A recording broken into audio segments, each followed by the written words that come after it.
This content had some disturbing visuals. Viewer discretion is advised. ఈ కాంటెంట్లో మిమ్మల్ని కొంత కలవరపాటు గురి చేసే అంశాలు ఉన్నాయి. దయచేసి తగు జాగ్రత్తలు తీసుకోమని ఆర్టీవీ హెచ్చరిస్తోంది. బ్రేకింగ్ న్యూస్లోకి వెళ్తే కనుక ఫ్రాన్స్లో తీవ్ర ఆందోళనలు వ్యక్తమవుతున్నాయి.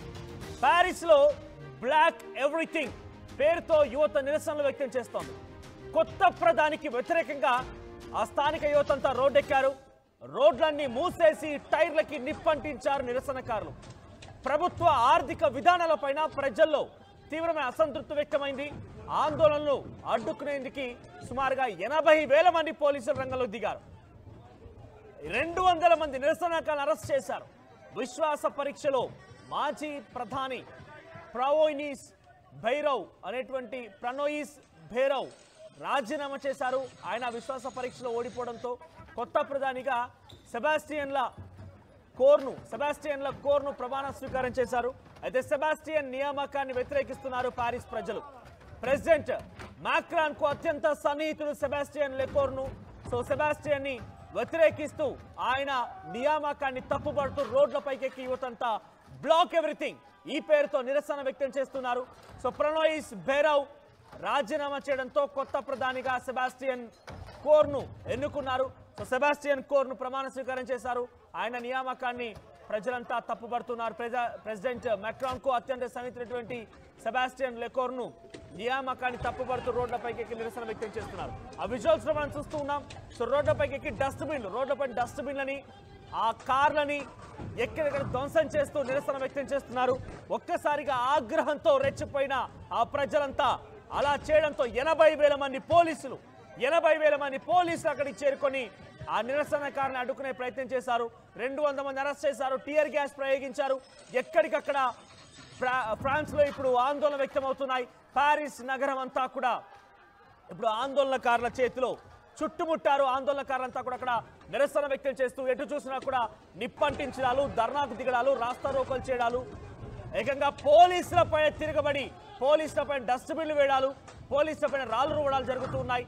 పారిస్ లో ఎటు చూసినా ఈ ఆందోళనలు కనబడుతూ ఉన్నాయి. గతంలో మనం చూసాం 2 రోజుల క్రితమే నేపాల్లో పలు ప్రాంతాలని కీలకమైన నగరాలని చుట్టుముట్టినటువంటి ఆందోళనకారులు సుప్రీంకోర్టు భవనాన్ని, పార్లమెంట్ భవనాన్ని, ప్రధాని భవనాన్ని కూడా నిప్పంటించారు. ఇప్పుడు ఇక్కడ కూడా అదే మాదిరిగా కొనసాగుతోంది. నిప్పంటించే కార్యక్రమాలు కొనసాగుతున్నాయి. కార్లు, బండ్లు, రోడ్లపై ఏది కనిపిస్తే దాన్ని నిప్పంటిస్తూ ఉన్నారు ఆందోళనకారులు. ఒకే ఒక్క అంశం, అక్కడ ఎన్నుకున్నటువంటి సెబాస్టియన్ కోర్ని ప్రధానిగా అధ్యక్షుడిగా ప్రమాణ స్వీకారం చేసినటువంటి సెబాస్టియన్ కోర్ని వద్దు అనే రకంగా చెప్తూ ఉన్నారు. వారు సెబాస్టియన్ లెకోర్ని కూడా యాక్సెప్ట్ చేయడం లేదు. గతంలో ఫ్రాన్స్ బెయిరాని వాళ్ళు విశ్వాసంలో ఓడిపోవడంతో, విశ్వాస పరీక్షలో ప్రణోయిస్ బెయిరవ్ ఓడిపోవడంతో రాజీనామా చేసిన తర్వాత కొత్త ప్రధానిగా సెబాస్టియన్ కోర్ని ఎన్నుకున్నారు. సెబాస్టియన్ కోర్ నియామకాన్ని వారంతా కూడా తప్పుపడుతూ ఇప్పుడు ఆందోళన వ్యక్తం చేస్తున్నారు. రోడ్లపైకి ఎక్కి నిరసన గలాన్ని వ్యక్తం చేస్తున్నారు. ఒకసారి విజువల్స్ చూద్దాం.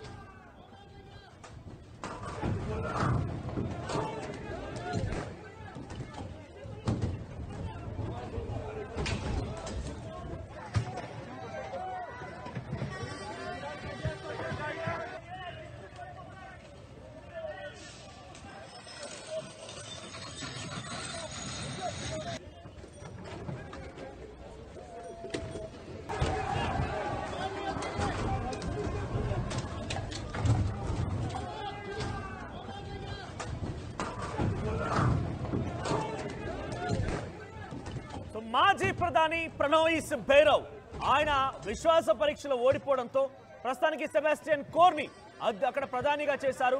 ఈ నేపథ్యంలో అధ్యక్షుడికి అత్యంత సన్నిహితులైనటువంటి ఆ వ్యక్తిని ఇమాన్యుయల్ మాక్రాన్ సంబంధించిన అత్యంత సన్నిహితుడిగా ఉన్నటువంటి ఈ సెబాస్టియన్ ని ప్రధాని చేయడాన్ని ప్రజలంతా తీవ్రంగా వ్యతిరేకిస్తున్నారు. ఇమాన్యుయల్ మాక్రాన్ ని ఎందుకు అతని సన్నిహితుడిని ప్రధాని చేశారు రకంగా ప్రజలంతా రోడ్లపైకి వచ్చి కార్లకు నిప్పంటిస్తున్నారు, వాహనాలను తగలబెడుతున్నారు, పోలీసులకు వ్యతిరేకంగా నిరసన వ్యక్తం చేస్తున్నారు, రాస్తా రోకోలు చేపడుతున్నారు. ఒక ఉద్రిక్తత పరిస్థితికి కారణమయ్యారు. ఫ్రాన్స్ మొత్తం కూడా ఇప్పుడు ఇదే రకమైన పరిస్థితి నెలకొంది. యువతంతా తీవ్రమైన ఆందోళన వ్యక్తం చేస్తున్నారు. 2 రోజుల క్రితం మనం చూసాం నేపాల్లో ప్రధానమైనటువంటి అధికారిక భవనాలు నిప్పంటించడం చూసాం. ఇప్పుడు కూడా దాదాపుగా అటువంటి పరిస్థితి నెలకొంది. ఇమాన్యుయల్ మాక్రాన్ ని ఒత్తిడి తీసుకొచ్చేందుకు, ఆయనపై ఒత్తిడి పెంచేందుకే యువత అంతా ఈ దారి పడుతున్నట్టు తెలుస్తోంది.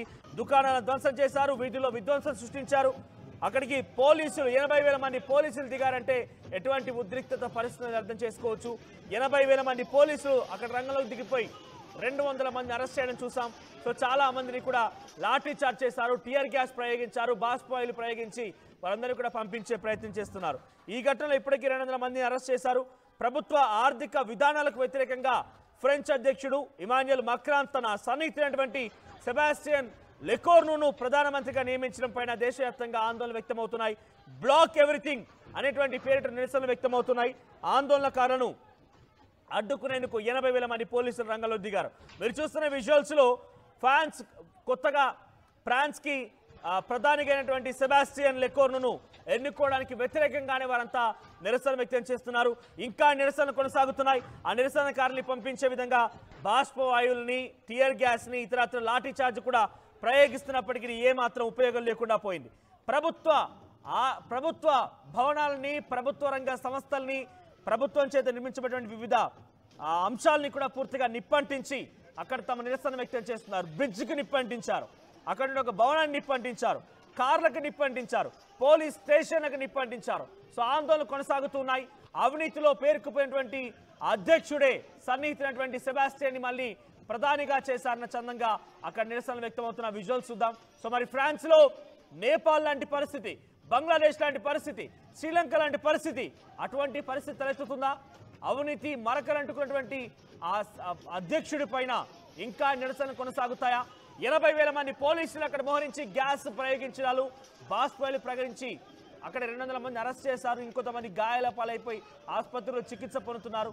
వాళ్ళు మరి అధ్యక్షుడి మాట విని ఆగిపోతారా, లేదా ఏ స్థాయిలో అక్కడ ఎంతటి నిరసనలు వ్యక్తమవుతాయో చూడాల్సిన అవసరం అయితే ఉంది. ఒకసారి మళ్ళీ ఫ్రాన్స్ లో ఎటువంటి ఉద్రిక్తత పరిస్థితి నెలకొన్నాయో చూసే ప్రయత్నించారు.